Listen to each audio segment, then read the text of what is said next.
Hello students. आज जो हमारा टॉपिक होगा डिस्कशन का वो हड़प्पा सभ्यता के लोगों का धार्मिक जीवन होगा। The religious life of the people of Indus valley civilisation और हड़प्पा सिविलाइजेशन। तो देखिए, हड़प्पा संस्कृति से जो हमें लिपि मिली है उसको हम अभी डेसिफर नहीं कर पाए हैं। We have not been able to decipher the Indus script. इसलिए खुदाई में प्राप्त जो वस्तुएं हमें मिली हैं उन्हीं के आधार पर हमने हड़प्पा सभ्यता के लोगों के धार्मिक जीवन का अनुमान लगाया है कि वो किस प्रकार का उनका धार्मिक जीवन होगा। तो पहला जो एस्पेक्ट है रिलीजियस लाइफ का वो है आइडल वर्शिप यानी मूर्ति पूजा। तो जब खुदाई हुई हड़प्पा सभ्यता की तो हमें बहुत से स्थानों से देवी देवताओं की मूर्तियां प्राप्त हुई। हमें लिंग और योनि की जो मूर्तियां हैं वो भी प्राप्त हुई हैं। तो इससे पता लगता है कि उस समय फैलस वर्शिप यानी लिंग और योनि की जो पूजा है वो उस समय प्रचलित थी। जैसे लिंग और योनि की पूजा जो है एक शक्ति के प्रतीक के रूप में उसकी पूजा की जाती थी उस समय, जिसको फैलस वर्शिप बोलते हैं अंग्रेजी में। ये जो है काफ़ी प्रेवलेंट थी उस समय। पत्थर के लिंग और सीप की जो हमें अनेक योनियां जो है प्राप्त हुई हैं। इन सब चीज़ों से ये हमें पता लगता है कि हड़प्पा सभ्यता के लोग मूर्ति पूजा में विश्वास रखा करते थे। अच्छा, फिर अगर हम देवी देवताओं की बात करें उस समय, तो उस समय प्रोटोटाइप ऑफ शिव यानी पशुपति शिव की पूजा की जाती थी। अब देखिए, जैसे कि आज के समय में हम अपने ईश देव यानी विभिन्न ईश देवों की पूजा करते हैं। किसी का कोई ईश देव होता है, किसी का कोई होता है। तो शिव जो है वो उस समय उनकी पूजा की जाती थी, लेकिन जो आज के जो शिव हैं उनका वो रूप उस समय नहीं था। उनका रूप उस समय भिन्न था। उसको पशुपति के रूप में पूजा जाता था, त्रिशूलधारी। ठीक है ना। हड़प्पा सभ्यता में त्रिशूलधारी के रूप में एक ऐसा रूप था जिसमें उसके 3 मुख जो है बनाए गए थे। त्रिमुखी हुआ करता था और योगी की मुद्रा में वो बैठा होता था। और उस समय उसको खाली शिव नहीं, उसको पशुपति शिव कहा जाता था। उसके चारों ओर पशुपति इसलिए कहा जाता था कि उसके चारों ओर हिरण, सांड, गेंडा और सिंह जो है ये पशु बैठे हुए थे, इसलिए उसको पशुपति शिव कहा जाता था। और इतिहासकार ये मानते हैं कि आज के जैसे जो शिव जी जिनकी पूजा की जाती है ये शिव की ही मूर्ति है, जिसे उस समय पशुपति का नाम दिया गया था।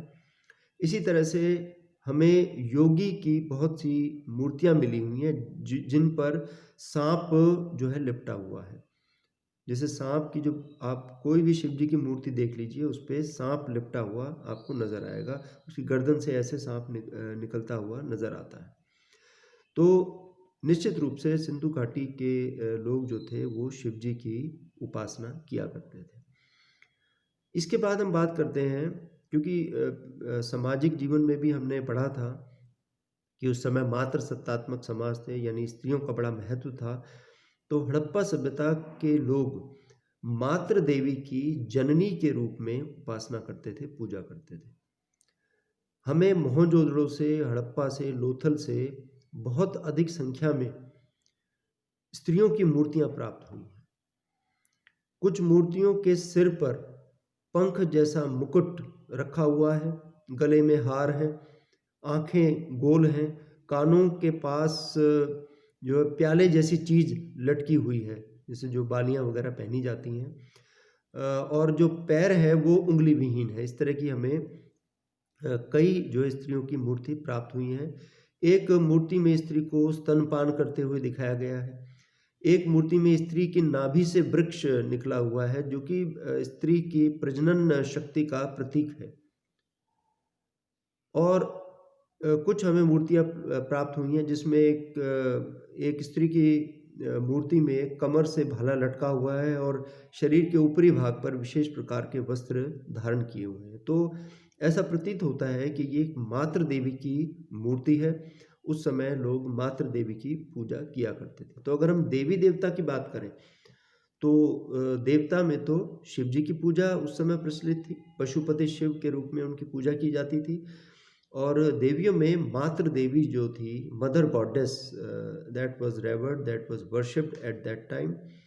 And mother goddess was considered as the goddess of fertility, यानी प्रजनन शक्ति की देवी के रूप में मातृ देवी की पूजा की जाती थी। अच्छा, इसके बाद आप ये देखिए कि जो समाज रहा है हमारा भारतीय समाज, प्राचीन काल से ही पशु पक्षियों की पूजा जो है हमेशा से प्रचलित रही है। आज भी पूजा होती है, पशुओं की पूजा आज भी की जाती है। तो मूर्ति पूजा के अतिरिक्त उस समय पशु पूजा भी प्रचलित थी। हमें बहुत सी जो मोहरें प्राप्त हुई हैं हड़प्पा सभ्यता की, जैसे सेलखड़ी की जो मोहरें हमें काफ़ी संख्या में प्राप्त हुई हैं।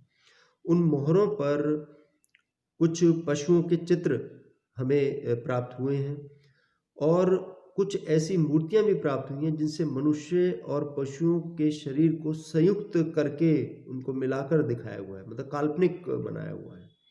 मतलब कहीं पर पशु का जो आकार है उसके आगे जो चित्र है उसके आगे मनुष्य का मुख लगाया हुआ है।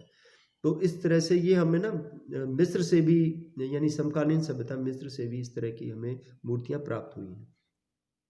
बाकी जो सबसे ज़्यादा जो पूजनीय उस समय पशु था, जैसे कि मैंने पहले भी आपको जिक्र किया था, वो था कुबड़ा बैल। कुबड़े बैल की उस समय पूजा की जाती थी और पक्षियों में मोर की, गरुड़ की पूजा की जाती थी। यानी animal worship was quite prevalent eight that time.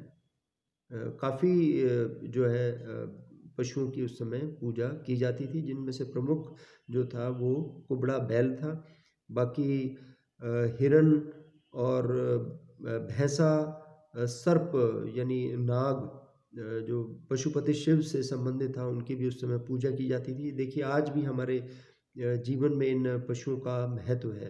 हालांकि आज गाय का ज़्यादा महत्व माना जाता है। ऋग्वैदिक काल में, उत्तर वैदिक काल में हम पढ़ेंगे कि गाय की पूजा का प्रचलन हो गया। अच्छा, इसके बाद हम बात करते हैं वृक्ष पूजा। देखिए पेड़ पौधे, इनकी पूजा आज भी प्रचलित है। पेड़ों में हम पीपल के पेड़ की पूजा करते हैं, बरगद के पेड़ की पूजा करते हैं, वट वृक्ष जो है उसकी पूजा करते हैं। और बड़ यानी वट, उसके नाम से एक त्यौहार भी है। अमावस्या के दिन, जैसे गर्मियों में लगभग मई जून के महीने में एक त्यौहार भी मनाया जाता है जिसे बड़ मावस कहा जाता है। वट वृक्ष की पूजा होती है, पीपल की पूजा होती है, क्योंकि पीपल जो है रात को भी ऑक्सीजन जो है लिबरेट करता है। उसके पीछे जो एक फिनोमिना है जिसे क्रेसिलेसियन एसिड मेटाबॉलिज्म कहा जाता है। एक फिनोमिना होता है जिसमें रात को भी जो है जो कुछ ऐसे पेड़ हैं जो कि they liberate oxygen instead of carbon dioxide. Otherwise तो ये कहा जाता है ना कि रात को पेड़ों के नीचे नहीं सोना चाहिए क्योंकि दे लिबरेट कार्बन डाइऑक्साइड, वो CO2 छोड़ते हैं।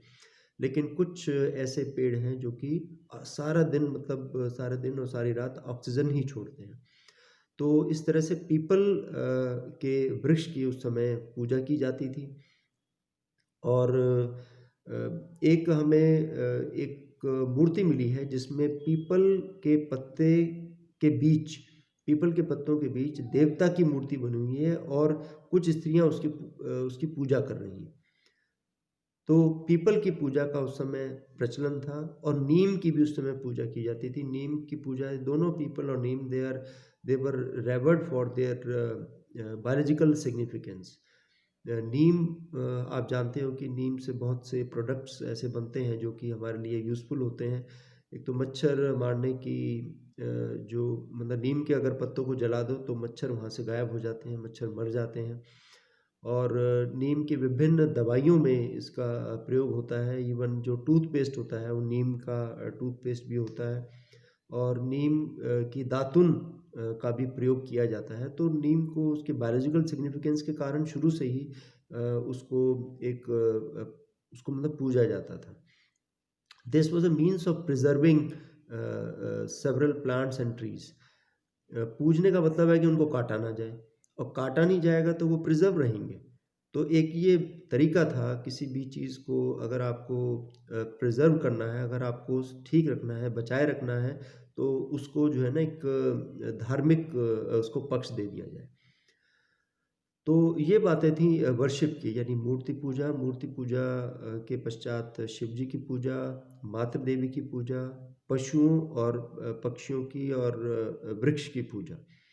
इसके बाद हम बात करते हैं धार्मिक संस्कार के बारे में, रिलीजियस प्रैक्टिसेस जो होती थी। तो देखिए जब मनुष्य की मृत्यु हो जाती थी हड़प्पा सभ्यता के काल में, तो अपने मृतकों को वो कैसे दफनाते थे? तो देखिए इसमें 3 तरीके थे दफनाने के। जैसे कि शायद मैंने आपको कभी बताया हो कि हड़प्पा सभ्यता के लोग अलग-अलग नस्लों के थे। प्रोटो ऑस्ट्रेलॉइड, मोंगोलॉइड, मेडिटेरेनियन और एल्पिनॉइड, ये 4 नस्लों के लोग जो है उस समय रहा करते थे। तो their means of disposing their dead was also different. तो 3 तरह की उस समय प्रक्रिया प्रचलित थी। मृतकों के संस्कार की 3 तरह की प्रक्रिया थी। एक तो था पूर्ण समाधिकरण, दूसरा आंशिक समाधिकरण, और फिर तीसरा था दाह संस्कार। आप ये ना सोचिए, जैसे देखिए आज के समय में भी अगर हम बात करें सोसाइटी की, तो भारत के समाज में मुख्तलिफ धर्म हैं, अलग अलग किस्म के धर्म हैं। जैसे इस्लाम है, हिंदुइज़्म है, क्रिश्चियनिटी है, सिखिज़्म है, ठीक है। तो आप ये जानते हैं कि सभी धर्म के जो लोग होते हैं उनके दफनाने के जो तरीके हैं, मतलब शरीर को दफनाने के तरीके भिन्न-भिन्न हैं, है ना? ऐसे ही उस समय थे। उस समय ऐसे धर्म तो अलग-अलग प्रचलित नहीं थे, लेकिन मृतकों को दफनाने के अलग-अलग तरीके थे।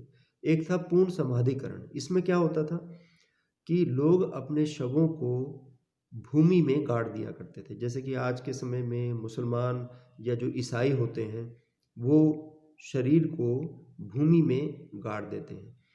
और हड़प्पा सभ्यता के लोग आभूषण, श्रृंगार की वस्तुएं, बर्तन वगैरह ये रख दिया करते थे, because they believed in life after death, यानी मृत्यु के पश्चात जीवन के फलसफे में वो विश्वास रखते थे। और इस प्रणाली का जो सर्वोत्तम उदाहरण है वो हमें हड़प्पा में एक सिमेंट्री मिली है। सिमेंट्री मतलब जहाँ पर शवों को दफनाया जाता था, जैसे आज के समय में कब्रिस्तान होता है। तो इस सिमेंट्री को R37 का नाम दिया गया है, आर कैपिटल आर और डैश 37। तो R37 जो है कब्रिस्तान, ये सबसे अनूठा उदाहरण है उस समय का। उस समय ऐसी भी खबरें प्राप्त हुई हैं जिनमें शवों को लकड़ी की पेटियों में बंद करके और दफनाया जाता था। जैसे कि आज के समय में इस्लाम में और क्रिश्चियनिटी में जो इस तरह से किया जाता है, आपने कभी देखा हो फिल्मों में, या आपके घर के निकट कोई कब्रिस्तान हो, तो इस प्रकार से दफनाया जाता है कि उनको पेटियों में रख कर उनको गाड़ दिया जाता है। और जो है उनके साथ फिर कई तरह की चीज़ें, उनके आभूषण वगैरह जो वो प्रयोग करते थे, वो साथ में रख दी जाती थी। और कई कब्रों को ईंटों से पक्का बनाकर जो है उनको कंस्ट्रक्ट किया गया है। दूसरा तरीका होता था आंशिक समाधिकरण, यानी पार्शियल बरियल। इसमें क्या होता था कि पहले शवों को पशु पक्षियों के खाने के लिए खुली हवा में छोड़ दिया जाता था। जब पशु पक्षी उसको कंज्यूम कर लेते थे, जो मांस वगैरह होता था वो सब खा जाया करते थे, उसके बाद फिर उसकी जो अस्थियां होती थी ना, उनको भूमि में गाड़ दिया जाता था। एक ये तरीका होता था दफनाने का। और तीसरा जो तरीका था वो, अब ये जो तरीका मैंने आपको बताया आंशिक समाधिकरण, ये आज भी प्रचलित है। आपको जान के आश्चर्य होगा कि एक ऐसा समाज है हमारे भारत में, पारसी समाज, उसमें ना टावर पे एक बहुत बड़े एक स्तंभ बनाया जाता है। टावर पे शरीर को छोड़ दिया जाता है, क्योंकि उस टावर पर और कोई नहीं पहुंच पाएगा, केवल चील, गिद्ध और जो माइक्रोब्स होंगे, बैक्टीरिया वगैरह, वही उसको कंज्यूम कर सकते हैं। तो जब वो उसको कंज्यूम कर लेते थे तो कर लेते हैं तो उसके बाद जो अस्थियां होती हैं उनको फिर भूमि में गाड़ दिया जाता है। ये तरीका आज भी प्रचलित है पारसी समाज में। इसके बाद जो है वो दाह संस्कार, वो तो है ही कि शवों को जला दिया जाता था। तो कुल मिलाकर हम ये देखते हैं कि हड़प्पा सभ्यता के लोगों का जो धार्मिक जीवन था वो बहुत समृद्ध था और मूर्ति पूजा उस समय प्रचलित थी। शिव, मातृ देवी, पशु पक्षियों, वृक्षों की पूजा की जाती थी। और ये बड़ी एक आश्चर्यजनक बात है कि हिंदू समाज की जो धर्म की जो विशेषताएं जो है उस समय भी पाई जाती थी। लगभग 5000 साल पहले भी लोग इसी तरह विश्वास करते थे इन चीज़ों पर। Thank you very much. Wait for my next lecture.